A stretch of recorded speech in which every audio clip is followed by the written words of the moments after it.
Mariam ni. Jadinya izinkan saya perkenalkan sedikit, okey. Baik, Pertubuhan Dar Mariam ni merupakan pertubuhan yang diasaskan di Batu Pahat, Johor. Yang mana salah satu misi utama kami adalah nak salurkan bantuan bagi anak-anak asnaf, macam anak yatim kan. Kami juga ada sediakan inisiatif program pendidikan seperti kelas tahfiz, macam saya ada sebut tadi kan, Mahat Tahfiz dan Mariam. Program tadabbur dan kelas Al-Quran untuk asnaf. Kami juga ada buat talk dan seminar parenting dan sharing seperti yang kita hadiri pada malam inilah, Ukhuwah Circle. Baik, bagi siapa yang nak tahu lebih lanjut aktiviti ataupun nak support usaha dan misi visi kami, insyaAllah boleh je tengok dekat social media, Facebook dan Instagram Pertubuhan Dar Mariam. Baik, hadirin sekalian, bersama kita pada hari ini Ustaz Syazani Benjami, seorang yang tidak asing lagi dalam bidang Al-Quran, juga merupakan mukri qiraat 10. Beliau juga kalau kita tengok banyak memenangi musabaqah hafazan sama ada di peringkat kebangsaan dan antarabangsa, insya-Allah. Baik, tanpa melengahkan masa, kita persilakan teruslah Ustaz untuk sampaikan perkongsian yang bertajuk Menghafal Al-Quran Rihlah Sepanjang Hayat. Tafadhal mashkura Ustaz. Baik. Assalamualaikum warahmatullahi wabarakatuh. Waalaikumsalam warahmatullahi wabarakatuh. Alhamdulillah rabbil alamin, sallallahu wasallam wa baraka ala ar-rasulil amin sayyidina Muhammad wa ala alihi wa sahbihi ajma'in. Subhanaka la ilma lana illa ma 'allamtana innaka antal alimul hakim wa la haula wa la quwwata illa billahil aliyyil azim. Amma ba'du. Pertamanya yang saya muliakan Ustazah. Nama Ustazah tak sempat tanya tadi. Daripada pihak Pertubuhan Dar Mariam dan seterusnya para asatizah, para kita kata muhsinin yang berdiri di sebalik Pertubuhan Dar Mariam dan seterusnya anak-anak pelajar dan juga para tetamu yang dimuliakan Allah Subhanahu Wa Taala sekalian. So saya pun baru dengarlah tentang Dar Mariam ni. Jadi sebenarnya saya pun hari ini bersiaran dari Johor juga. Saya di rumah mak saya di Keluang, di Seri Lalang. So, maknanya tak jauh lah Seri Lalang dengan Paik Raja Dar Mariam ni di Paik Raja, betul? Betul Ustaz, di Paik Raja. Okay. Jadi maknanya dekat je lah kita sebenarnya malam ni. Alhamdulillah. Itulah. Alhamdulillah kita dapat melalui platform Google Meet ni kita dapat bertemu dengan lebih ramai lagi lah sahabat-sahabat kita, para pencinta Al-Quran daripada seluruh Malaysia. Jadi ahlan wa sahlan wa marhaban bikum. Jadi alhamdulillah pada malam ini kita ada masa yang singkat lah. Sebenarnya kita ada 1 jam ataupun kurang untuk kita sama-sama nak berbual lah, nak berbicara santai saja. Kita tak nak terlalu serius, tak nak terlalu kita kata macam seminar sangat lah. Lebih pada kita kata borak santai hati ke hati untuk kita sama-sama reflect diri kita untuk menjadi panduan pada yang baru ingin mula kan, dan menjadi bekalan semangat untuk yang sedang masih lagi berada di dalam perjalanan, dan juga menjadi kita kata reflection ataupun kita kata muhasabah untuk orang yang dah mungkin sampai di penghujung jalan. Jadi tajuk kita malam ni yang saya pilih adalah menghafaz Al-Quran rihlah sepanjang hayat ataupun kita kata perjalanan sepanjang hayat. Jadi menghafal Al-Quran ini dia sebenarnya satu perjalanan yang tak terikat dengan waktu. Dia tidak terikat dengan siapa yang dia tak ada kita kata timeline dia, kita kata ataupun waktu expired date dia tak ada. Dia bebas. Siapa-siapa pun boleh mula, dan bila kita dah mula je menghafal Al-Quran, kita kena tahu perjalanan ini adalah perjalanan yang kita akan teruskan bersama-sama dengan Al-Quran ini. Bukan sahaja sepanjang hayat. Dia sebenarnya adalah lebih tepat lagi rihlah sehingga ke syurga. Jadi maknanya perjalanan bersama Al-Quran, dia bukanlah perjalanan yang kita kata ada penghujung dia. Tak. Dia tak ada penghujung dia. Penghujung kepada kita hafal Al-Quran ini adalah apabila kita dah sampai di syurga Allah Subhanahu Wa Taala. Dalam sebuah hadis yang disebutkan, yuqalu li sahibil Quran iqra wartaqi warattil kama kunta turattilu fid dunya fa inna manzilataka 'inda akhir ayatin taqra'uha. Jadi Nabi SAW ada bersabda, di dalam syurga nanti akan dikatakan kepada sahibul Quran. Ini hadis yang diriwayatkan dalam pelbagai kutub hadis, antaranya sahih, antaranya Sunan Abi Dawud, Sunan Tirmizi dan lain-lain. Jadi di dalam syurga nanti Allah Subhanahu Wa Taala akan berkata kepada sahibul Quran. Jadi sahibul Quran ini umumlah sebenarnya, iaitu orang yang berdamping dengan Al-Quran. Jadi bila kita sebut tentang berdamping dengan Al-Quran, sudah pasti yang paling, yang sepatutnya kita kata, sepatutnya orang yang paling rapat dengan Al-Quran, yang paling akrab dengan Al-Quran adalah orang yang hafal Quran. Walaupun tak semestinya begitu. Tak semestinya orang yang hafal Quran yang paling rapat dengan Quran. Sebab boleh jadi ada orang dia hafal Quran tapi dia jauh daripada Quran. Ada orang dia hafal Quran tapi dia tak bersahabat dengan Quran. Tetapi sepatutnya orang yang paling akrab dengan Quran, dan itulah yang ditafsirkan pun dalam banyak hadis, bila disebut ahlul Quran, sahibul Quran, kita kata ahlul Quran dan sebagainya, dia akan merujuk kepada orang yang hafal Al-Quran. Sebab apa? Memang sepatutnya, dan tidak ada orang yang boleh lebih rapat lagi dengan Al-Quran sepatutnya berbanding dengan orang yang hafal Al-Quran. Walaupun mungkin realiti menunjukkan situasi yang berbeza, tapi begitulah sepatutnya. Jadi di dalam syurga nanti Allah Ta'ala akan sebut kepada sahibul Quran ini. Mudah-mudahan Allah Ta'ala jadikan saya dan tuan-tuan dan puan-puan semua dalam kalangan sahibul Quran ini, yang mana Allah Ta'ala akan sebut nanti, bacalah, iqra, wartaqi, warattil. Itu bacalah dan panjatlah. Panjatlah apa? Panjat tangga syurga. Warattil, dan bacalah, alunkanlah. Alunkanlah.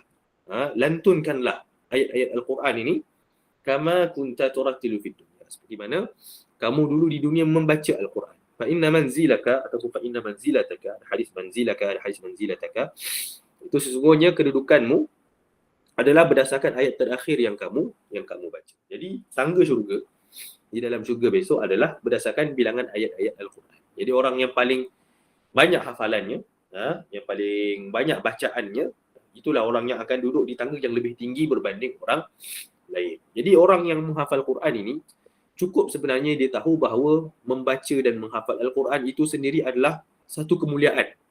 Kita tak perlu nak tunggu kita ni dapat rezeki ajaib. Kita dapat baca Quran ni, kita dapat sekian-sekian, kita dapat harta dunia, kita baca surah ni dapat harta sekian, kita baca surah ni murah rezeki, kita baca surah ni tidak. Sebenarnya membaca Al-Quran tu sendiri adalah rezeki. Membaca Al-Quran tu sendiri adalah nikmat. Bahkan tidak ada nikmat yang lebih besar lagi dan tidak ada rahmat yang lebih besar lagi yang Allah Ta'ala boleh beri dekat kita ni, makhluk-makhluk dia ni, selain daripada Al-Quran. Itu kita kena faham benda tu.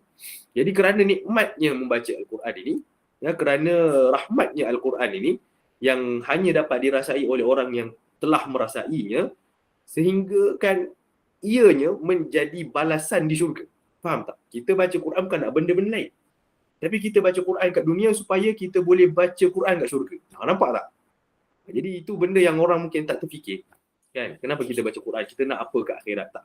Sebenarnya kita baca Quran kat dunia ni supaya Allah Subhanahu Taala muliakan kita semula sekali lagi di hari akhirat dengan bacaan Quran. Seperti mana dia muliakan kita di dunia ni dengan hafazan kita, dengan bacaan kita, di hari akhirat besok cukuplah bacaan Quran itu menjadi satu, kita kata, ganjaran dan pengiktirafan yang paling besar buat kita yang pernah menghafal Quran di dunia. Di hari akhirat besok, orang yang pernah semayang kat dunia, Allah tak suruh semayang dekat dalam syurga.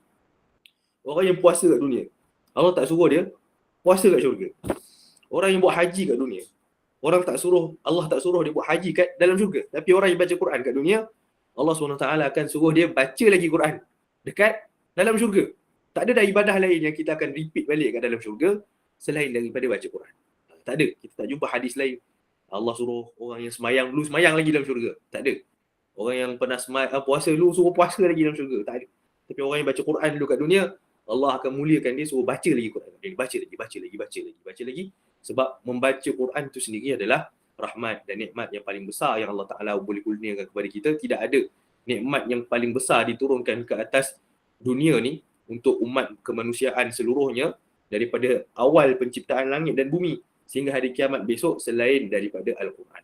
Bila Allah Subhanahu Wa Taala sebut Ar-Rahman, kan? Dalam surah Ar-Rahman yang ada berpuluh-puluh kali nikmat tu, yang Allah Ta'ala tanya fabi ayyi ala ya rabbikum tukadziban tu, cuba kita perhatikan ayat apa yang pertama sekali yang Allah Ta'ala sebut lepas dia sebut namanya Ar-Rahman. Kan? Bila Allah Ta'ala sebut nama dia Ar-Rahman, semua kita tahu. Bila kita belajar tentang Al-Asma'ul Husna, Ar-Rahman ni adalah nama Allah SWT yang paling utama, yang paling mulia selepas namanya Allah. Jadi Allah ni ada banyak nama. So nama yang paling agung dan tentulah lafzul jalalah Allah. Kemudian yang kedua, di kedudukan yang kedua, yang tidak kurang hebatnya berbanding nama Allah itu sendiri adalah Ar-Rahman. Tak sama dengan mana-mana nama-nama Allah SWT yang lain. Bila disebut Ar-Rahman, dia hampir-hampir setara dengan nama Allah. Kenapa? Kerana Ar-Rahman ni menunjukkan sifat Allah yang tersangat rahmat, yang tidak ada batasan, yang tidak ada, kita kata, limit, daripada sudut keluasan rahmatnya, daripada sudut keliputan rahmatnya ke seluruh makhluk, daripada sudut zaman, waktu dan sebagainya, tidak ada batasannya bila disebut nama Ar-Rahman. Berbeza dengan Ar-Rahim. Walau Allah Ta'ala sebut Ar-Rahim, walaupun Ar-Rahim dan Ar-Rahman datang daripada perkataan yang sama, iaitu rahmah, tetapi Ar-Rahim ada batasannya. Manusia boleh bersifat dengan Ar-Rahim, kan? Allah Ta'ala sebut dalam Al-Quran, bil mu'minina ra'ufur rahim. Rasulullah ni, dia dengan orang yang beriman, dia adalah seorang yang rahim, penyayang, kan? Wa kana bil mu'minina rahima. Jadi maknanya makhluk boleh bersifat dengan rahim. Makhluk ni boleh ada sifat penyayangnya yang sesuai sebagai seorang makhluk, kan? Seorang ibu menyayangi anaknya, ayah menyayangi anaknya, suami menyayangi isterinya. Tetapi makhluk tidak akan boleh bersifat dengan sifat Ar-Rahman. Jadi nak kata besarnya nama Ar-Rahman ini, dan bila Allah Ta'ala sebut Ar-Rahman, benda pertama yang Allah Ta'ala sebut lepas Ar-Rahman apa dia? Allamal Quran. Dia mengajarkan Al-Quran. Jadi sebelum Allah Ta'ala cerita nikmat-nikmat yang lain, bahkan sebelum Allah Ta'ala cerita khalaqal insan, sebelum Allah Ta'ala ceritakan tentang penciptaan kita ni manusia, Allah Ta'ala sebut dulu tentang Allamal Quran.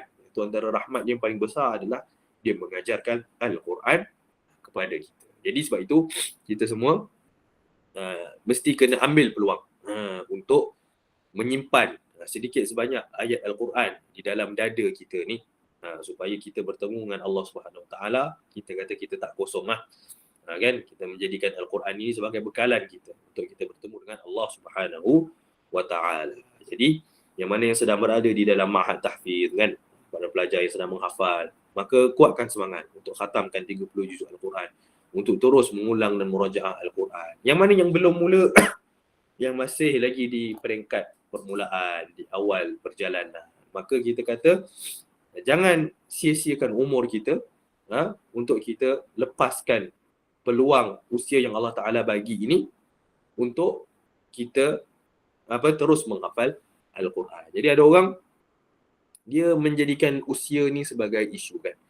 Aku umur dah 30, aku umur dah 40, kan. Sempat lagi ke nak hafal Quran? Jadi dia selalu fikir, kalau aku mula sekarang, bila aku nak habis? Ini salah satu kesilapan dalam berfikir. Kita kata, kita sibuk fikir, kalau kita mula sekarang, bila kita nak habis? Jadi kita kena nikmati perjalanan bersama Al-Quran, kan. Ada orang kata, kalau aku mula sekarang umur 40, takkan kang esok umur 50 baru habis. Biarlah kalau umur 50 baru habis pun kenapa? Kan? Kalau umur 45, umur 48 baru habis pun kenapa? Kalau kita tak mula sekarang, kalau umur kita sekarang 40 ataupun 45, umur kita sekarang 40, 10 tahun akan datang, nak atau tidak, kita tetap akan jadi seorang manusia yang berumur 50 tahun. Tapi adakah pada waktu itu, kita masih lagi seorang manusia yang berumur 50 tahun yang masih tak hafal Quran? Ataupun kita dah ada benda yang kita hafal? Jadi, isunya bukan pada umur berapa tahun kita patut mula. Tetapi, kita mulakan sekarang menghafal Al-Quran ini, kita nikmati perjalanan bersama Al-Quran ini untuk kita menjadikan Al-Quran ini sebagai peneman hidup kita. Nak menjadikan dia sebagai sahib kita. Bila kita adalah sahibul Quran, Al-Quran adalah sahib kepada kita. Kita sahabat kepada Quran, Al-Quran adalah sahabat kepada kita. Jadi, nak menghafal Al-Quran, kita nak share sikit-sikit je lah beberapa perkara, kan. Yang mungkin boleh menjadi pemangkin semangat untuk orang yang nak mula nak hafal Al-Quran ini. Pertamanya kita kena faham dulu apa itu konsep menghafal Al-Quran yang sebenar. Okey. Jadi ramai orang dia masih lagi tak faham apa itu konsep menghafal Al-Quran. Termasuklah diri saya dulu sewaktu saya di permulaan dalam perjalanan ini, waktu saya menghafal Al-Quran di MRSM Gemencih dulu. Masa saya mula-mula masuk tingkatan 1 dulu, kan. Jadi saya sama seperti pelajar-pelajar yang lain, yang mana kita tak faham sebenarnya hafal Quran ni dia sebenarnya apa dia. Kita menganggap dia adalah satu fasa sahaja dalam kehidupan kita. Dia adalah satu fasa yang kita nak tempuh, kemudian kita berpindah ke fasa yang seterusnya. Tetapi sebenarnya tidak. Dia bukan seperti kita belajar di sekolah rendah, habis sekolah rendah masuk sekolah menengah, habis sekolah menengah masuk universiti kan. Apa yang kita belajar sekolah rendah kita tinggalkan, kita belajar pula benda baru sekolah menengah. Kan, kita ambil periksa PMR. Habis PMR kita fokus pula untuk subjek SPM. Habis SPM kita ambil pula STAM atau diploma ataupun STPM. Kemudian kita ambil ijazah. Jadi benda yang kita belajar dulu tu kita anggap semuanya hanyalah satu fasa yang kita lalui dalam hidup kita. Tetapi Al-Quran tidak. Al-Quran semenjak daripada hari pertama saya menghafal Al-Quran tu, dia ada lagi bersama dengan saya sekarang. Dia bukan satu fasa yang kita lalui, yang kita tempuh sebagai jambatan untuk ke fasa seterusnya. Salah. Dia adalah fasa sepanjang hayat. Bersama dengan Al-Quran ni dia adalah projek sepanjang hayat. Sampai bila? Sampai kita bertemu Allah Subhanahu Wa Taala. Jadi tak ada waktu berhenti. Tak ada expired date, tak ada tarikh pencen bersama Al-Quran, melainkan tarikh kematian kita. Jadi bila tarikh kematian kita? Dah tahu belum? Kalau belum tahu lagi, maknanya kita pun belum tahu bila kita akan berhenti daripada membaca Al-Quran. Bahkan macam kita cakap tadi, kalau orang yang betul-betul sahib Al-Quran ini, sampai di syurga besok Allah Ta'ala akan suruh dia baca Quran. Bukan sebagai ibadat, tapi sebagai balasan, sebagai kemuliaan, sebagai pengiktirafan kepada ahli-ahli syurga yang lain, untuk Allah Ta'ala tunjukkan ini dia. Ini manusia ni dulu di syurga, di dunia, dia adalah seorang pendamping Al-Quran. Jadi menghafal Quran, dia adalah sebuah proses yang mana kita nak minta Allah Subhanahu Wa Taala simpan satu salinan mushaf ini di dalam dada kita. Kan? Kita ni kalau ikutkan memang hina lah. Memang hina, memang tak layak. Memang kita kata tak sepantasnya lah. Yang dengan hati yang penuh kotoran, kita kata dengan kekurangan kita, nak simpan semulia-mulia perkataan di dalam dada kita. Kan? Kita memang tak layak. Kita memang jauh daripada layak sebenarnya. Tetapi dengan rahmat dan dengan kasih sayang Allah Subhanahu Wa Taala, kita mengharapkan belas kasihan ni untuk dia simpan satu salinan Al-Quran di dalam dada kita. Bukan kerana Allah Ta'ala perlukan kita, tapi kita yang perlukan Allah Subhanahu Wa Taala. Allah Ta'ala menjaga Al-Quran semenjak dari dia menurunkan Al-Quran ini buat kali pertamanya sampai hari akhirat esok, sampai hari kiamat. Jadi Allah Ta'ala menjaga Al-Quran ini sama ada dengan kita atau tanpa kita. Jadi kita, bila kita menghafal Al-Quran, bukan kita yang membantu Allah Subhanahu Wa Taala, tapi sebenarnya kita lah yang berhajat, kita lah yang berharap untuk kita kata menyertai rombongan yang besar ini, rombongan atau kumpulan yang besar ini yang Allah Ta'ala pernah pilih sebelum ini untuk menjaga kalamnya. So kita berharap kita boleh join the clan untuk bersama-sama dengan tim yang mulia ni bertemu dengan Allah Subhanahu Wa Taala di dalam syurga. Jadi kita menghafal Quran bukan sebab kita ni nak jaga Quran. Maknanya kita nak kata kita ni lah yang berjasa menjaga Quran. Tidak. Bahkan Allah Ta'ala boleh pilih orang lain kalau dia tak nak pilih kita. Sama ada kita ataupun kita nak ataupun kita tak mahu, Al-Quran ni tetap akan terjaga. Al-Quran ni tetap akan ada orang yang akan jaga. Cuma kalau kita tak mahu, yang ruginya kita. Allah Subhanahu Wa Taala tidak rugi sedikit pun sekiranya kita tak mahu untuk menyertai kumpulan yang mulia ini, iaitu untuk sama-sama menjaga Al-Quran, untuk menjadi wasilah, untuk menjadi kita kata sebahagian daripada asbab yang Allah Ta'ala sediakan di dunia ni untuk menjaga Al-Quran sehingga hari kiamat. Okay? Jadi kita dah faham, kita nak ada satu salinan Al-Quran yang 30 juzuk tu, 114 surah tu di dalam dada kita. Jadi dia adalah satu kerja yang panjang. Dia adalah satu kerja yang kita kata memerlukan kesungguhan, memerlukan kita kata pengorbanan, memerlukan kerja keras, dengan taufik daripada Allah Subhanahu Wa Taala, dengan pertolongan daripada Allah Subhanahu Wa Taala, dengan bimbingan daripada guru, dan juga usaha daripada diri sendiri. Jadi dia kerja yang melibatkan ramai orang. Dia kerja yang melibatkan ramai pihak untuk memastikan di dalam dada kita ni ada satu salinan Al-Quran yang Allah Subhanahu Wa Taala telah turunkan. Jadi kita nak Allah Taala muliakan kita dengan menyimpan satu salinan Al-Quran di dalam dada kita. Jadi perjalanan itu dia bermula semenjak daripada kita belajar membaca Al-Quran. Kita belajar membaca Al-Quran dengan lancar. Jadi itu adalah langkah pertama untuk kita memulakan perjalanan menjadi penghafal Al-Quran. Jadi antara kesilapan yang mana mungkin ramai orang tak perasan, terutamanya kalau ada ibu ayah dalam ini yang ada hasrat nak menghantar anak-anak menghafal Al-Quran dan sebagainya, tolong persiapkan anak-anak ini untuk benar-benar bersedia menghafal Al-Quran. Jadi antara punca kita tengok, bukan kata kegagalan lah, tapi kita kata susahnya anak-anak ni nak menempuh perjalanan ini adalah kerana mereka tidak datang dalam keadaan bersedia untuk menghafal Al-Quran. Yang mana kita kata benda pertama yang mesti kena ada sebelum seseorang tu menghafal Al-Quran adalah mesti ada bacaan yang lancar. Pernah mengaji, pernah khatam 30 juzuk mengaji, dah memang benar-benar bersedia untuk menghafal Al-Quran, barulah dia mula menghafal Al-Quran. Kalau di madrasah-madrasah tahfiz, sebahagian madrasah ada kita kata peringkat nazirah, kan? Kena khatam dulu 30 juzuk baru boleh mula menghafal. Itu pun masih lagi kita jumpa banyak kekurangan pada bacaan pelajar-pelajar tahfiz, walaupun dah ada nazirah. Jadi apatah lagi kalau macam siapa-siapa ibu bapa yang nak menghantar anak-anak hafal Quran di sekolah-sekolah macam saya dulu, di MRSM Gemencik, di MRSM, di sekolah SBP, Temua, KBT, Ulul Albab dan sebagainya, yang mana tak ada ruang pun untuk membetulkan bacaan dah sebenarnya. Kerana pelajar ni sebenarnya dituntut untuk menghafal Quran semenjak dari hari pertama dia masuk sekolah. Jadi jangan kita kalau ada hasrat untuk menghantar anak menghafal Quran, pastikan kita juga sama-sama terlibat dalam pembikinan projek ni. Jangan kita hantar anak ni bulat-bulat ke sekolah dalam keadaan dia tak tahu apa-apa. Dia tak tahu lagi baca Quran dengan baik. Huruf-huruf pun masih tak kenal.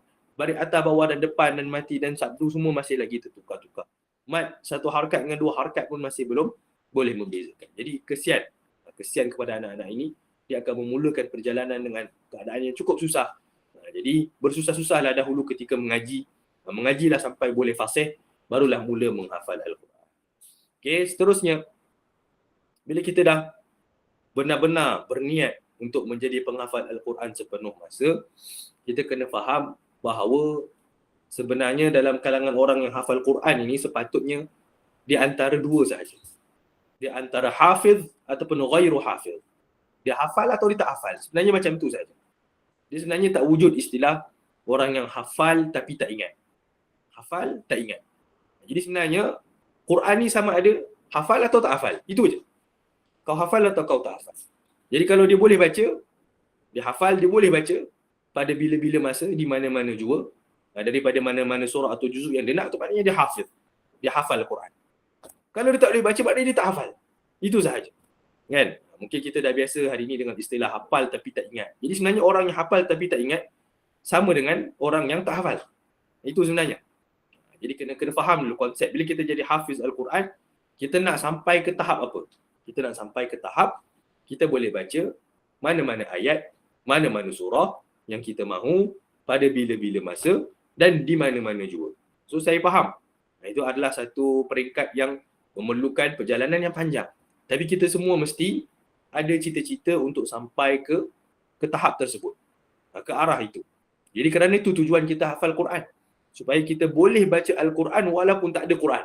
Walaupun tak ada mushaf bersama-sama kita. Kalau kita hafal Quran, tapi kita masih lagi tak boleh baca kalau tak ada Quran. Masih lagi tak boleh baca kalau tak ada mushaf, maknanya kita belum sampai lagi kepada tujuan dia. Tujuan apa kita hafal? Kita hafal Al-Quran. So kena ada cita-cita itu. Jadi kalau nak sampai ke tahap tu, dia mesti bermula semenjak daripada awal kita menghafal Al-Quran. Jadi daripada hari awal kita hafal Al-Quran, kita kena faham yang namanya hafalan, yang namanya otak manusia ini, Allah Ta'ala ciptakan dia dengan sifat lupa. Sifat lupa adalah sifat wajib lah kita kata bagi seorang manusia. Kalau namanya manusia, dia mesti akan ada lupa. Kalau dia ada lupa-lupa, maknanya betul lah dia tu manusia. Jadi tak ada orang yang selamat daripada penyakit lupa. Tak ada manusia yang tak pernah lupa. Nabi SAW pun pernah lupa. Pernah berlaku lupa rakaat, pernah lupa tu, lupa ni. Jadi kenapa? Kerana Nabi adalah bashar, manusia. Insan yang terpilih. Apatah lagi kita ni insan yang tidak terpilih. Jadi sudah tentulah lagi teruk kita punya penyakit lupa. Okay? Jadi lupa adalah satu fitrah manusia. Lupa adalah satu fitrah manusia. Jadi kita tak akan boleh lari daripada sifat lupa ni. Jadi jangan kecewa bila kita hafal kemudian kita lupa. Itu memang benda yang akan kita jumpa. Seorang yang menghafal Quran, dia akan jumpa penyakit lupa ni sepanjang hayat dia. Tapi apa tugas kita? Tugas kita adalah untuk melawan lupa itu dengan cara mengulang supaya kita dapat tangkap semula hafazan kita tu sebelum dia pergi jauh meninggalkan kita selama-lamanya. Jadi bila kita faham, kita hafal Quran ini, kita nak pastikan kita boleh baca dia tu pada bila-bila masa di mana-mana juga, dan kita dah faham bahawa manusia ni pula dalam masa yang sama ada sifat lupa. Jadi itulah namanya ada satu kerja yang kita mesti buat sepanjang hayat kita yang namanya muraja'ah. Apa dia muraja'ah? Muraja'ah ni orang Arab kata mengulang lah. Mengulang kaji hafazan kita. Bila kita nak mula muraja'ah? Semenjak hari terawal kita hafal Quran. Kalau hari ni hari pertama kita hafal Quran, besok hari kedua tu adalah hari pertama kita dah mulakan muraja'ah hafazan kita yang kita dah hafal pada hari pertama. Jangan tunggu hafazan kita bertumpuk sampai 1 juzuk, sampai 2 juzuk, sampai 3 juzuk baru nak mula. Tak. Jadi mula semenjak ataupun seawal yang mungkin. Jadi mula seawal yang mungkin. Daripada kita menghafal 1 muka surat, 2 muka surat, kita dah mula mengulang hafalan kita yang kita baru hafal. Kan? Jadi sebab apa? Sebab manusia ni sifatnya lupa. Jadi saya kongsikan sikit. Waktu saya baru-baru menghafal Quran, saya tak faham kenapa saya perlu mengulang. Dulu saya faham hafal Quran ni maknanya yang penting khatam. Betul tak? Yang penting khatam. Jadi sebab waktu tu memang kami lah, kalau di MRSF ni, kita hanya disediakan platform dan waktu untuk menghafal Quran. Tapi tidak ada rangka, tidak ada sistem yang dirangka daripada pihak atasan yang betul-betul seragam untuk digunakan oleh semua asatizah. Tak ada. Jadi yang mereka tahu, ini adalah waktu menghafal dan kami nak belajar hafal 30 juzuk. Jadi bila saya masuk ke sekolah dulu, saya lihat suasana yang ada di sekolah tu adalah apa yang cepat hafal, dia adalah yang cemerlang. Maknanya pelajar-pelajar yang cemerlang, senior-senior kita yang cemerlang adalah yang cepat, yang cepat menyelesaikan hafazannya. 1 bulan boleh 1 juzuk, 1 bulan boleh 2 juzuk. Jadi kita yang baru nak menghafal ni, kita terpengaruh lah. Jadi kita faham, maknanya yang hebat-hebat ni adalah orang yang cepatlah menghafal, yang cepat habis. Kan? Jadi kita pun fikir, kita pun nak cepat habis. Jadi kebetulan bila saya dapat guru saya, dapat masuk halaqah guru saya, guru saya Al-Ustaz Muhammad Firdaus Bakrin. Jadi dia ada konsep yang berbeza daripada mainstream, daripada aliran perdana yang berlaku dalam sekolah itu. Jadi dengan guru kami, bila kami hafal, kami kena ulang semula. Kan? Bila kita dah tambah 1 muka surat hafalan baru, kita kena ulang semula 4-5 muka surat hafalan yang lama. Jadi bila semakin banyak kita hafal, semakin banyak pula yang kita kena mengulang. Jadi sebagai seorang yang baru nak menghafal, jadi kadang-kadang kita tak faham kenapa kita kena ulang benda yang kita dah hafal. Kan? Saya bila dah hafal 1 muka surat baru, kalau boleh saya nak tambah 1 lagi muka surat baru. Kan? Kalau kelas tasmid itu 1 jam, kita dah hafal 1 muka surat dah tasmid awal, ada lagi 40 minit, 50 minit dalam kelas. Kalau saya hafal lagi 1 muka surat, saya boleh tambah lagi 1 muka, lagi cepat sikit khatam. Tapi yang berlaku dalam kelas setiap hari, bila saya dah tasmid 1 muka surat, saya kena ulang pula hafalan yang lama. Jadi lama-lama dalam hati kecil saya memberontak. Saya fikir macam ni satu kerja yang bodoh. Kenapa saya kena ulang benda yang saya dah hafal? Kenapa saya kena hafal semula benda yang saya dah hafal? Lebih baik saya gunakan masa tu untuk hafal benda yang saya belum hafal. Nampak tak? Jadi kita fikir macam tu. Baik saya hafal benda yang belum hafal. Kan? Cepat sikit khatam. Ni duk ulang lagi benda yang dah hafal. Kan dah hafal. Kan dah tasmid. Jadi kita tak faham. Rupanya menghafal Quran ini, dia bukan soal kita pernah tasmid muka surat tersebut. Tapi soal seberapa lama muka surat tu masih boleh ada dekat dalam dada kita. Yang mana kita punya pengalaman, saya punya pengalaman sendiri, apa yang kita baru tasmid dalam kelas, suruh dibaca semula tengah hari memang kita tak boleh baca dah. Jadi itu biasa. Itu memang lumrah. Benda yang kita baru hafal, esok lusa tu kita lupa tu memang biasa. Jadi itulah tugas kita seperti mana yang disebut oleh Nabi SAW, ta'ahadul Quran. Ta'ahadul Quran ni maknanya berdampinglah, ataupun kita kata ikatlah Al-Quran ni. Kejarlah Al-Quran ni berkali-kali. Itu maksud dia, ta'ahadul Quran. Sebab Nabi SAW sebut, فَوَالَّذِي نَفْسُ مُحَمَّدٍ بِيَدِهِ لَهُوَ أَشَدُّ تَفَلُّتًا مِنَ الْإِبِلِ فِي عُقُولِهَا. Kerana demi jiwa yang Muhammad berada di tangannya, Nabi SAW bersumpah, iaitu demi Allah, Quran ini lebih cepat hilangnya, lebih kuat meronta-rontanya berbanding unta di dalam ikatannya. Hadis riwayat Muslim, riwayat Bukhari dan lain-lain. Jadi nak kata, selagi mana kita berusaha untuk mengejar semula unta tersebut, maka unta itu akan ada. Bila kita abaikan saja unta itu akan hilang. Jadi sampai bila kita nak kena kejar unta ni, selagi mana kita nak dia ada bersama kita. Jadi sebab tu kita kata menghafal Al-Quran ini dia adalah perjalanan sepanjang hayat. Dia bukan satu fasa yang kita lalu dalam hidup kita untuk kita tinggalkan fasa tersebut. Jadi ramai penghafal Al-Quran tak faham benda ni. Dia hafal Quran untuk apa? Untuk khatam. Kenapa dia khatam Al-Quran? Dia nak ambil syahadah. Dia mengulang Quran untuk ambil syahadah. Kenapa dia ambil syahadah? Supaya dia boleh lulus untuk keluar daripada sekolah tu. Jadi dia punya pemikiran hanya sebatas itu. Sama juga orang yang mengulang Quran untuk masuk musabaqah. Sahaja. Jadi lepas musabaqah dia tak mengulang dah. Jadi akhirnya Quran dia kembali tak ingat balik macam orang yang tak masuk musabaqah. Dia mengulang untuk ambil syahadah. Dia lulus syahadah satu hari 30 juzuk. Tiada kesalahan. Satu kesalahan, dua kesalahan. Tapi lepas habis syahadah apa berlaku? Qurannya jadi macam orang yang tak pernah syahadah Al-Quran. Dan seterusnya, dan seterusnya, dan seterusnya. Jadi orang yang menghafal Quran, mengulang Quran hanya untuk ambil syahadah, lepas syahadah dia akan lupa. Kalau dia mengulang Quran untuk masuk musabaqah, lepas menang musabaqah ataupun kalah ke menang ke, antara bangsa ke kebangsaan ke, dia tak mengulang, dia akan lupa balik Quran macam orang tak pernah masuk musabaqah. Orang yang mengulang Quran untuk jadi imam tarawih sahaja. Setahun sekali Ramadan je dia mengulang. Untuk Ramadan dia mengulang. So dia akan ingat waktu Ramadan saja, waktu Syawal, Zulkaidah, Zulhijjah sampai bulan Sya'ban tahun depan, dia adalah orang yang tak berapa ingat Al-Quran. Jadi kita tak nak macam tu. Bila kita kata kita ni hafiz ataupun hamilul Quran, kita nak Al-Quran tu ada dalam dada kita 24/7. Ada pada setiap waktu, setiap hari, setiap masa. Itu maksud dia hafiz. Jadi dalam bahasa Arab ni, isim kata nama dia lebih sabit berbanding fa'il. Dia lebih kukuh, lebih menetap maknanya berbanding fa'il. Bila kita kata satu orang tu dia yahfazul Quran, maknanya dia sedang menghafal Al-Quran. Itu fi'il mudhari'. Kalau kita kata hafizal Quran, dia pernah hafal Al-Quran. Tapi bila kita kata dia hafizul Quran, dia adalah penghafal Quran. Bila dia penghafal Quran, dia bukan sedang menghafal, dia bukan pernah menghafal, tapi dia adalah penghafal Quran yang ada setiap waktu. Itu beza dia. Dalam bahasa Arab kita bezakan kata nama dengan kata kerja.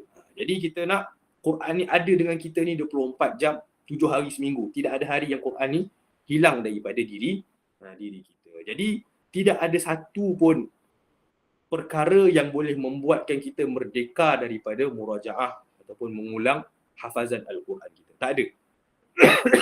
Kita tengok masyayikh kita yang hebat. Syekhul Qurra negeri Mesir, Syekhul Qurra Syam, Syekhul Qurra ni macam Syekh Quraim Rajih, Syekh Ahmad Isa Al-Ma'sarawi. Macam-macam masyayikh kita yang hebat-hebat, hakim-hakim hafazan antarabangsa kita tengok, muqri' qiraat 10 semua ni.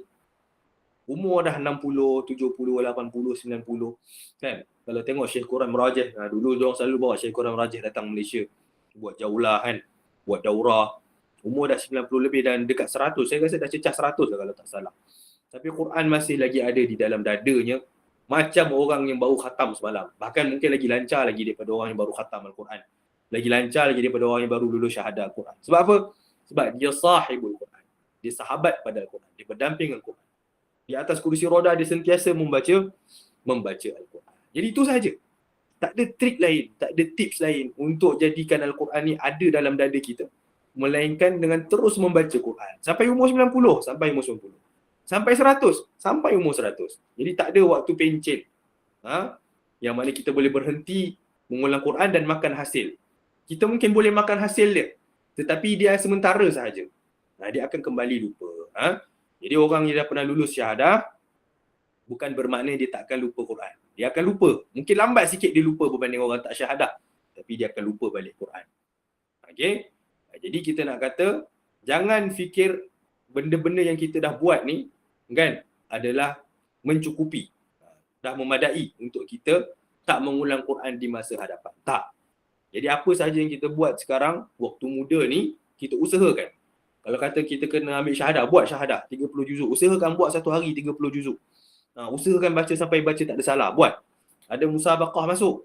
Pertandingan sementara umur sebelum habis 25 masuk. 110, 120, 130. Okay. Kalau yang lelaki boleh jadi imam, boleh khatam Al-Quran bulan Ramadan, tarawih, buat. Kalau ada ujian isbat, negeri Johor ni ujian isbatnya 30 juzuk, 60 soalan. Kan? 1 juzuk, 2 soalan. Buat. Jadi apa yang kita buat semua ni, bukan supaya kita tak payah mengulang di masa hadapan. Tetapi, dia memudahkan kita untuk mengulang pada masa hadapan. Itu saja.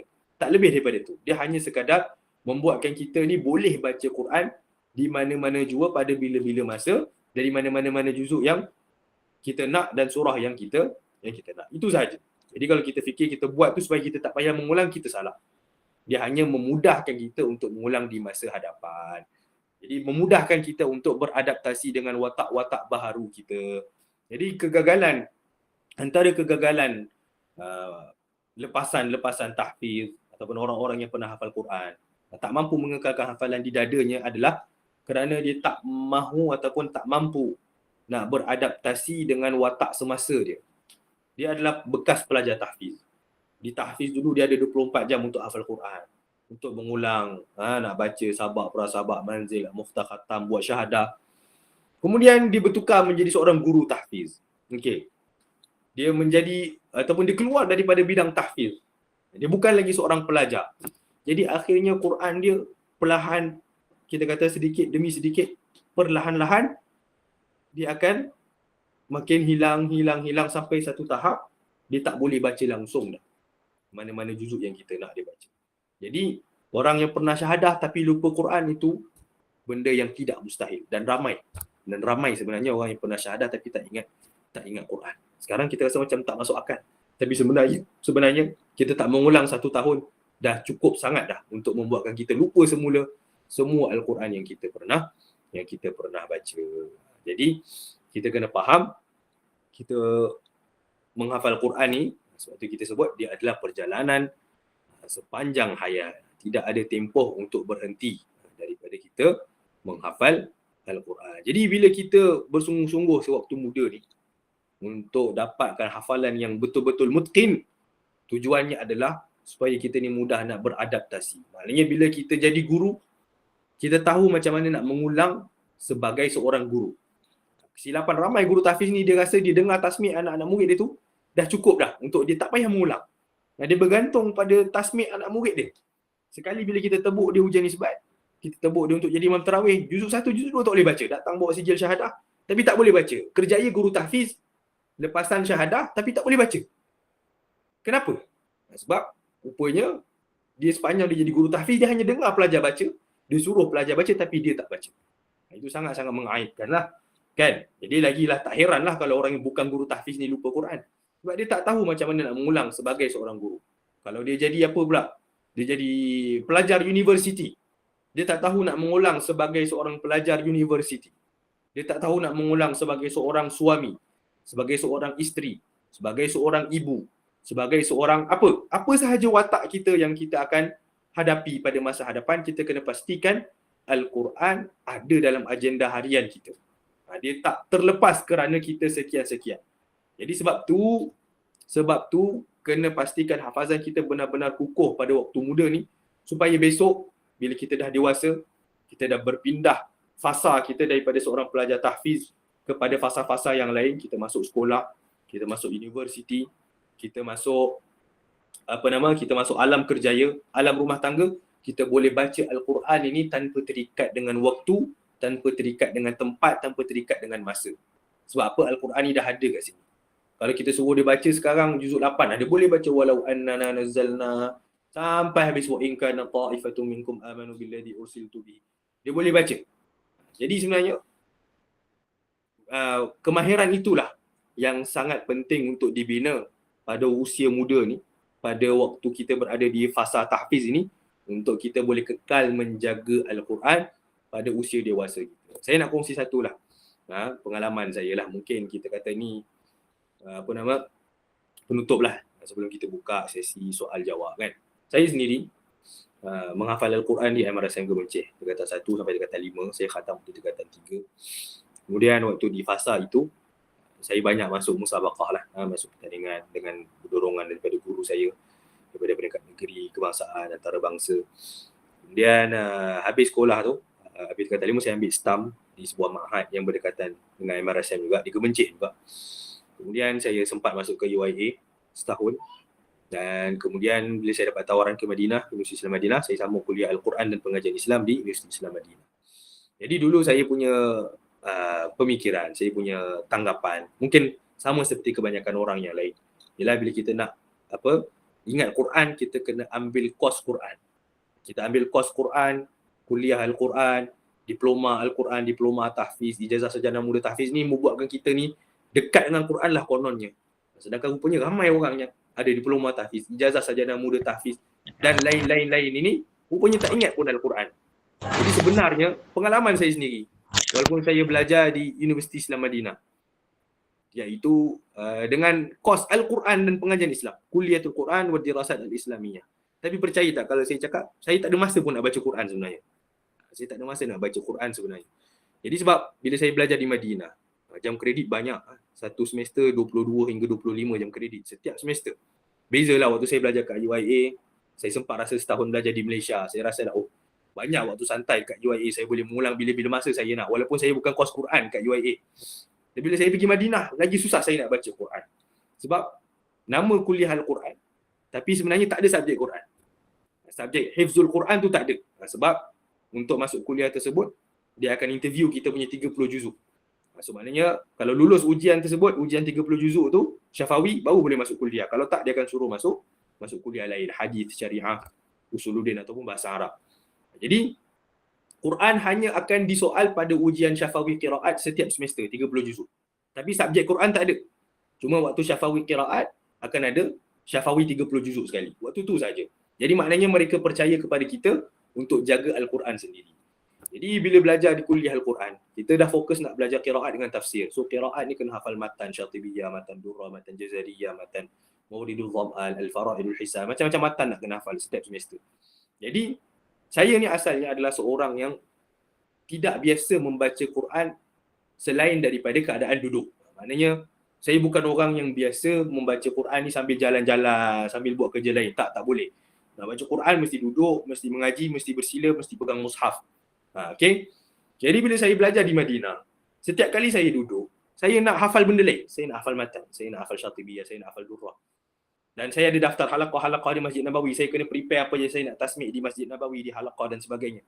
Jadi lama-lama saya perasan, Quran aku, mana masa untuk Quran aku? Walaupun kita dah banyak waktu dengan Quran, tetapi wirid harian kita, orang Arab dia panggil al-wirdul yaumi, yang kita muraja'ah sejuzuk, 2 juzuk sehari ni, dia panggil wirid. Tapi wirid aku, bila aku nak baca wirid aku? Jadi sampai saya pun rasa macam satu kelompongan, kekurangan. Aku ni nak khatam sebulan sekali pun susah. Jadi sampailah saya memutuskan untuk cuba untuk keluar daripada comfort zone saya, yang mana saya sebelum ni kalau nak mengulang mesti kena duduk dalam satu keadaan, bersila dan sebagainya. Jadi saya cabar diri saya untuk cuba mengulang Quran dalam keadaan berjalan kaki. Kerana saya perasan waktu saya berjalan kaki saja saya ada waktu kosong, yang mana mulut saya ni kosong daripada tak buat apa-apa. Sebab bila saya duduk bersila, saya ada banyak lagi hafalan lain yang nak kena hafal. Saya kena hafal matan, saya kena murajaah matan, saya kena prepare untuk tasmik di kelas besok dan sebagainya. Jadi saya cuba.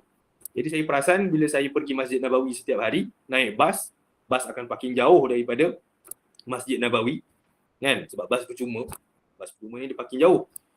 Jadi bila kita nak jalan kaki, saya nak pergi ke halaqah saya di Masjid Nabawi. Halaqah di pintu sebelah Baqi'. Jadi bas parking sebelah sebelah Gharbiyah ni sebelah.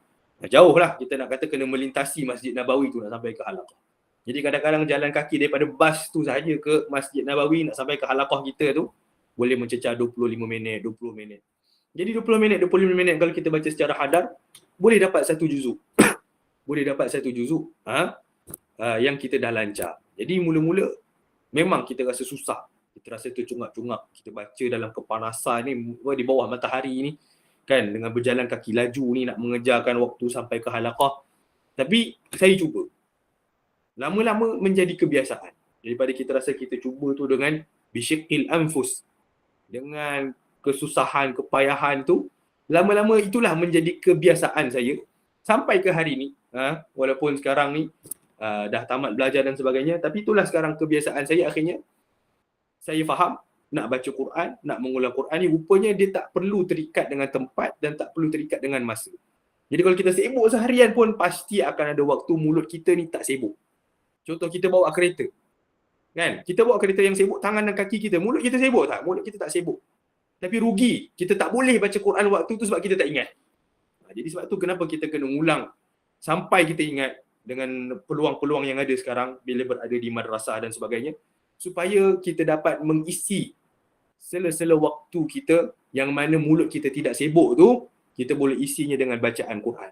Kalau kita dapat baca sejuzuk sehari, 2 juzuk sehari pun, insya-Allah kalau dia tu berterusan istiqamah, dia dah memadai sebenarnya untuk menampung hafalan kita. Dengan syarat kita memang dah pernah usaha keras pada waktu muda kita untuk sampai ke tahap itu. Jadi itulah sahaja yang saya nak kongsikan sebenarnya pada malam ni. Saya cuma nak bagi gambaran kepada semua, mungkin ada yang lebih hebat, lebih berpengalaman daripada saya dah pun, kan?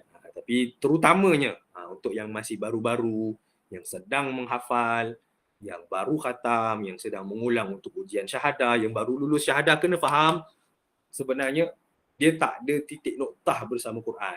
Dia bila kita dah sign kontrak dia nak jadi penghafal Quran ni, dia tak ada dah. Nak batalkan agreement tu tak boleh dah. Tak boleh nak patah balik dah. Sampai mati dah. Kita tak boleh nak cancel kontrak, tak boleh. Sampai mati kita kena teruskan usaha kita ni untuk ingat Quran. Sebab apa? Sebab melupakan Quran ini, para ulama sebut dia adalah salah satu daripada dosa besar. Seperti dalam sebuah hadis yang diriwayatkan dalam At-Tirmizi kalau tak salah saya, uridat alayya dhunubu ummati falam ara dhanban a'zama min ayatin aw suratin utiyaha rajulun thumma nasiyaha. Diperlihatkan kepadaku, Nabi SAW diperlihatkan kepadanya dosa-dosa umatku, dan aku tidak lihat dosa yang lebih besar berbanding ayat ataupun surah yang diberikan oleh Allah SWT ke dalam dada seorang lelaki ataupun seseorang ini, kemudian dia meninggalkannya ataupun melupakannya. Jadi maknanya melupakan Quran ini disebut oleh ramai ulama sebagai sebahagian daripada dosa besar. Kenapa? Bukan sifat lupa itu yang Allah Ta'ala cela. Bukan sifat lupa itu yang Nabi SAW cela, tetapi sebenarnya sikap kita yang mengabaikan Al-Quran sehingga kita lupa. Sebab tu kita kena bezakan terlupa dengan melupakan Quran. Jadi yang disebutkan lupa Quran ni adalah dosa besar adalah melupakan Quran. Tidak ada orang yang boleh lupa Quran dalam sehari semalam. Tetapi lupa Quran ni terutamanya orang yang pernah hafal 30 juzuk, lupa semula 30 juzuk semua. Lupa Quran ni dia datang daripada pengabaian yang dilakukan berhari-hari, menjadi berminggu-minggu, menjadi berbulan-bulan. Tanpa kita sedar rupanya dah berbulan-bulan tak baca Quran. Rupanya dah bertahun-tahun tak baca Quran. Akhirnya Quran ni perlahan-lahan luntur daripada dada kita dan akhirnya kita kembali seperti keadaan awal kita, seperti mana kita belum menghafal Al-Quran. Wallahu a'lam. Jadi saya rasa itu sahaja perkongsian ringkas pada malam ini. Mudah-mudahan bermanfaat. Jadi kita lihat mungkin ada soalan-soalan yang ingin dikemukakan untuk kita jawab bersama, insya-Allah. Baik, jazakallah khair Ustaz atas perkongsian yang Masya Allah sangat padat dan berbuah banyak. Masya Allah. Alhamdulillah Ustaz, kita ada banyak soalan ni Ustaz. Okey. Baik. Tengok tak? Okey. Soalan pertama daripada Hamdan Abdullah. Salam Ustaz. Maaf bertanya, jika telah bekerja ada tim nak hafal dan jaga hafazan lama? Terima kasih. Okey. Jadi ini soalannya, adakah untuk yang belum mula ataupun yang nak jaga hafalan? Boleh saya tahu? Tip nak hafal, jaga hafal saya. Okay, Hamdan ada boleh kongsi? Okey, tak apa. Jadi saya jawab umum sajalah. Jadi maknanya kalau dah berkerjaya, macam mana nak hafal Quran ataupun nak menjaga hafalan Quran. Okey, pertamanya untuk orang yang kita kata dah berkerjaya tapi baru nak mula kita kata. Jadi maknanya kita tak ada apa yang kita nak kerjakan pun. Kita tak terikat lah seperti pelajar madrasah, pelajar tahfiz yang mana mereka mungkin ada sasaran nak khatam 3 tahun, nak khatam 5 tahun, kan? Jadi kita tak ada. Tak ada terikat dengan waktu tu. Jadi maknanya kita kena bebaskan diri kita daripada mengikat diri kita dengan waktu. Nak khatam setahun, nak khatam 2 tahun. Tak perlu. Saya rasa tak perlu. Jadi yang penting kita kena cari satu kadar yang mana kita rasa kita boleh enjoy. Kita boleh nikmati perjalanan itu. Yang mana kita boleh tetap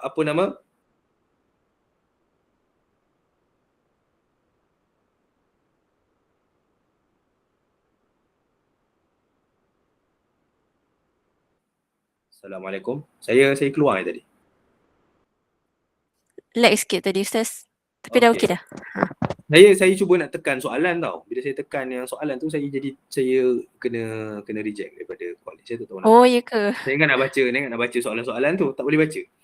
Okey, tak apa, nanti saya bacakan. Baik. Jadi saya nak pesan pada orang yang baru nak mula dalam alam kerjaya, maka saya kata tak perlu nak ada target yang terlalu besar. Nak hafal 1 tahun 10 juzuk, nak hafal 1 tahun 15 juzuk, tak perlu. Jadi kalaulah kita dapat 1 tahun ni kita dapat tambah juzuk daripada tak ada, dapat 2 juzuk, 3 juzuk setahun pun, bagi saya itu adalah satu pencapaian yang sangat besar. Okey, jadi kecilkan target. Cari target, kena ada target harian, target mingguan, target bulanan, target tahunan, berapa kadar yang sesuai dengan kita punya waktu yang ada. Berapa kadar yang sesuai dengan kita kata kesesuaian jadual harian kita, kan. Mungkin ada orang dia mampu nak hafal 1 hari 1 muka surat. So silakan. Tafaddal. 1 muka surat sehari. Tapi ada orang mungkin tak mampu. Dia boleh baca 5 baris saja sehari. Okey, silakan. Yang penting kita cari satu kadar yang kita boleh buat hari-hari. Hari-hari. Jadi hafal Quran ni dia kena ada satu kunci, dia adalah istiqamah. Ya, kita ada satu kadar yang sedikit kita baca hari-hari, kita tambah sedikit hari-hari. Yang penting dalam satu hari kita ada 2 benda kita kena buat. Tambah hafalan baru dan juga mengulang semula hafalan lama. Jadi kena tahu. Jadi berapa kadar yang kita rasa kita boleh buat, kita nak tambah setiap hari. Kalau kata 5 baris sahaja dalam satu muka surat pun dah boleh. 3 baris pun 3 baris lah, tak kisah. Yang penting kita buat hari-hari. Supaya apa? Kita tak mudah terputus jadual kita tu daripada rutin harian kita dengan Al-Quran. Kalau kita kata kita nak buat seminggu sekali, seminggu 2 kali, maka dia akan membuatkan kita mudah untuk menjadi jarang-jarang baca Al-Quran. Kadang-kadang kita tak sedar, tak baca lagi minggu ni. Jadi pastikan ada satu kadar yang kita boleh buat hari-hari. Okay? Kemudian dalam satu minggu, pastikan setiap hari apa yang kita dah hafal semalam kita kena baca hari ni. Maknanya masa hafalan kita sedikit, kita kena usahakan untuk mengulang semua hafalan lama kita tu sampai ke tempat terakhir yang kita hafal. Faham tak? Maknanya mungkin kalau kita hafal ni bawah daripada 1 juzuk, kan? Kita kena usahakan kita boleh membaca hafalan-hafalan lama kita tu sampai ke tempat yang terakhir kita hafal. Kemudian kita ulang semula hafalan kita daripada awal. Jadi maknanya mungkin kita baca sekali baca setengah ataupun 5 baris hafalan baru. Kita ulang oleh hafalan lama 4 muka surat, 5 muka surat. Sedikit demi sedikit sampai kita boleh bertemu di tempat terakhir kita hafal dan kita boleh patah balik semula daripada awal. Kemudian pilih satu hari dalam seminggu untuk kita ulang semula hafalan baru sahaja. Apa yang kita dah hafal dalam minggu tu, contoh Isnin, Selasa, Rabu, Khamis, kita dah hafal berapa kadar kita. Hari Jumaat contoh kita pilih untuk mengulang semula apa yang kita hafal dalam minggu tu sahaja. Itu kita kata mengulang hafalan barulah, kalau kami dulu panggil murajaah sabah. Okey. Jadi kena ada rutin untuk kita pastikan kita tambah hafalan baru, kita mengulang hafalan lama dan kita mengulang hafalan baru. So sedikit demi sedikit insya-Allah kita akan sampai kepada target kita lah. Kemudian bila kita dah habis satu juzuk, kita cuba test satu juzuk yang kita dah hafal. Contoh, boleh baca tak? Mampu tak kita nak baca satu juzuk ni? Kalau orang tebuk kita boleh jawab tak? So kita check dulu sebelum kita tambah lagi juzuk-juzuk yang seterusnya. Tapi yang paling penting carilah guru. Kena ada guru. Sekarang Alhamdulillah dengan nikmat teknologi, semua Google Meet dan sebagainya, banyak dah. Ada kelas-kelas hafazan dan sebagainya. Ada guru. Kalau tak ada guru pun, pastikan ada orang yang semak hafalan kita lah. Isteri ke, suami ke, anak ke, ayah ke, mak ke. Jadi supaya kita pastikan bacaan kita tu disemak oleh seseorang. Okay, wallahualam. Soalan seterusnya. Okey, soalan seterusnya daripada Akmal Faizal. Ustaz ingin tanya, ada orang kata kita jangan hantar anak awal sangat ke tahfiz sebab terlalu awal. Bila nanti keluar untuk SPM, dia akan lupa Quran.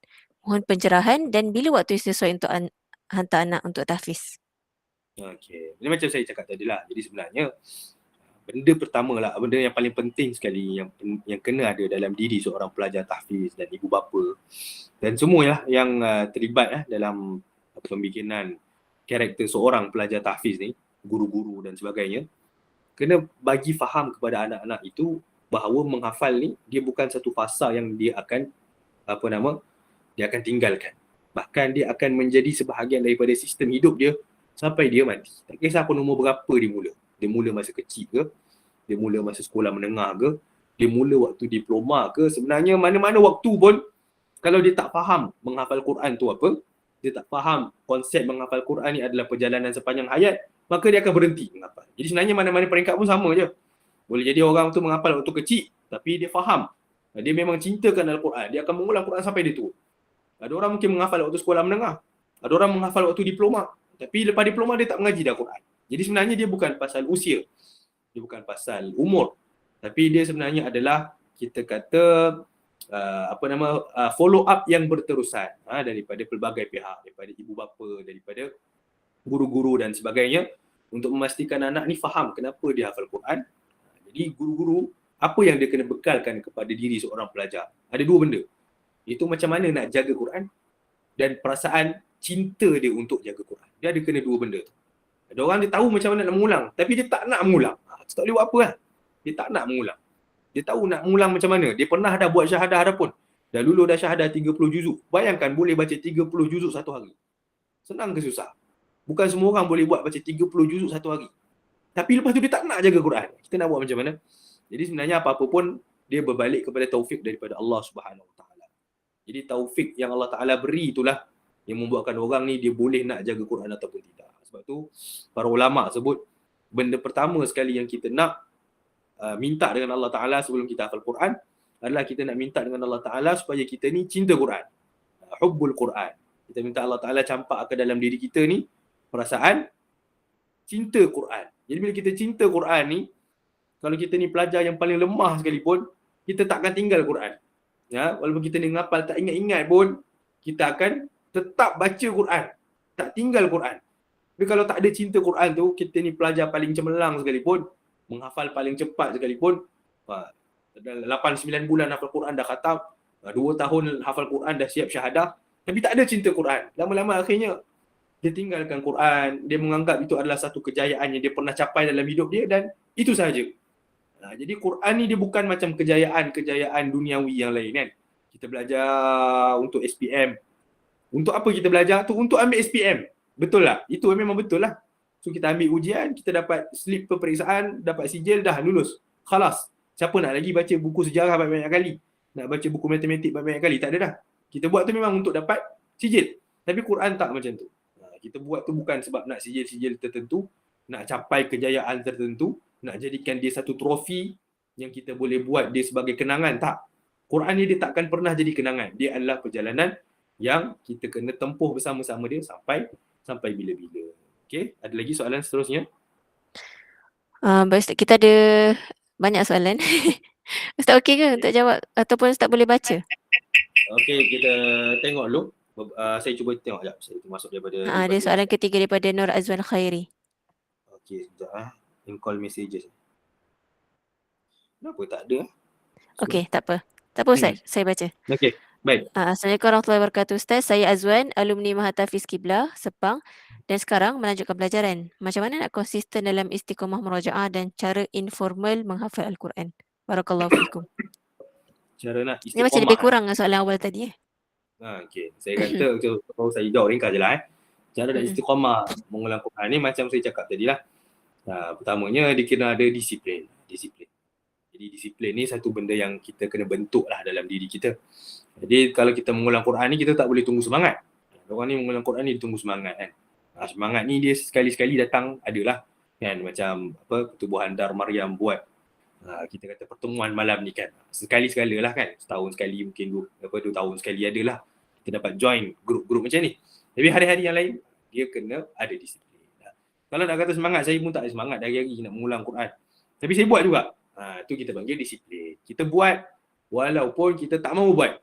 Kita buat walaupun pada hari yang kita paling malas nak buat. Kita tetap buat. Kita pada waktu yang kita sangat-sangat rasa tak nak baca tu, kita buat. Itulah yang kita panggil disiplin. Jadi disiplin ni dibalik pada diri kita sendirilah.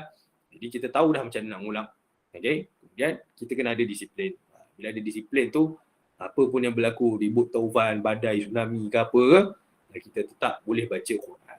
Okay? Jadi antara yang menyumbang lah kepada kita boleh tetap kekal disiplin baca Quran ni adalah usaha keras di waktu muda, di waktu tahfiz ni, untuk sampai tahap hafazan kita ni kita boleh baca dia tanpa mushaf. Pada bila-bila masa di mana-mana juga. Jadi bila kita ada benda tu, insya-Allah dia memudahkan kita lah untuk menjadi lebih berdisiplin nak baca Quran ni. Kita boleh baca ni, selit-selit, kita boleh selit-selitkan waktu-waktu yang ada dalam harian kita, kan? Kita pagi kita dapat baca sekejap 3-4 buku surat, tengah hari baca sikit, malam baca sikit, petang baca sikit. Dah boleh dapat dah 1 juzuk dalam sehari. Wallahu a'lam. Okey, mungkin satu soalan yang terakhir. Okey, soalan terakhir. Assalamualaikum Ustaz. Mohon bertanya pada pendapat Ustaz, antara banyak-banyak wasilah yang ada seperti musabaqah, syahadah ambil sanad, isbat dan lain-lain, yang manakah yang paling terbaik? Terima kasih Ustaz. Okey, dia sebenarnya setiap wasilah tu dia ada output yang berbeza lah. Semua memang nak ingat Quran. Kan, musabaqah pun untuk ingat Quran, isbat pun untuk ingat Quran, tarawih pun untuk ingat Quran, ambil sanad pun untuk ingat Quran. Tapi ingat Quran yang macam mana? Apa yang kita nak? Sebab ingat Quran ni pun dia ada banyak cara dia, banyak output dia. Kan? Kita ambil syahadah contoh. Kita boleh ingat Quran, kita baca tu secara tasalsul daripada awal sampai akhir, 30 juzuk. Kan? Tapi bila kita masuk musabaqah, kita nak ingat Quran juga. Tapi kita nak ingat Quran ni maknanya kita boleh kenal ayat ni daripada juzuk berapa, surat mana, kita boleh baca, kita tahu ayat, kita boleh bezakan ayat ni dengan ayat ni. Kita tahu ayat ni mutasyabihat, kat juzuk ni baca macam ni, kat juzuk ni baca macam ni. Jadi bila kita buat, kalau boleh kita buat semua. Cuma pada pendapat saya lah, dalam banyak-banyak wasilah, yang kalaulah kita kata kita kena pilih satu, kita kena pilih satu je daripada banyak-banyak tu, maka jawapannya adalah musabaqah lah. Sebab bagi saya, orang yang boleh cemerlang dalam musabaqah, dia boleh buat benda-benda yang lain. Dia boleh buat yang syahadah tu, dia boleh buat yang jadi imam tarawih tu, dia boleh buat jawab soalan isbat, dia boleh buat semua. Tapi orang yang lancar syahadah contoh, belum tentu dia boleh lancar ke atas pentas musabaqah. Orang yang lancar dalam imam tarawih contoh, bila kena tebuk atas pentas belum tentu lagi. Sebab nak sampai ke tahap boleh jawab 5 soalan, 6 soalan, tak ada salah, dia kena dah ada semua kemahiran tu. Jadi dia boleh mengulang dengan kadar yang banyak dulu. Kan? Lepas tu dia kena kenal dulu mutasyabihat. Dia kena ada kemahiran mengawal perasaan, gugup di atas pentas dan sebagainya. So dia kena ada banyak perkara yang dia kena cover dulu sebelum dia boleh sampai ke tahap dia boleh baca 5 soalan, 4 soalan atas pentas ni tak ada sebarang kesalahan. Jadi itulah kelebihan dia musabaqah. Sebab saya sendiri datang daripada musabaqah dulu. Saya masuk, saya hafal Quran yang masa gemencit, tak ada syahadah, tak ada apa.